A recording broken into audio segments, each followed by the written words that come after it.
ગુજરાત એટીએસે નવસારીથી જૈશ એ મોહમ્મદ અને અલ-કાયદા સાથે સંકળાયેલા આતંકી ફૈઝાન શેખની ધરપકડ કરી।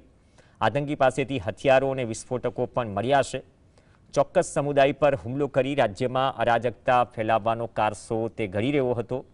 અલ ફૈઝાન ગાઝા નામની ઇન્સ્ટાગ્રામ આઈડી ચલાવી રેડિકલ કન્ટેન્ટના વિડીયો મૂક્યા હતા તથા જૈશ એ મોહમ્મદની ચેનલો વધુ ફોલો કરતો હતો। આરોપી પાસેથી એક પિસ્તલ અને જીવતા કારતૂસ મળ્યા। ફૈઝાન મૂળ યુપીના રામપુરનો વતની છે।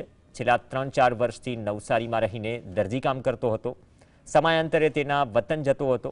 બાતમી મળી હતી કે ફૈઝાન કટ્ટરપંથી વિચારધારા ધરાવે છે અને કોઈ મોટા ષડયંત્રને અંજામ આપવાની ફિરાકમાં છે। પિસ્ટલ અને 6 જીવતા રાઉન્ડ મળી આવેલા।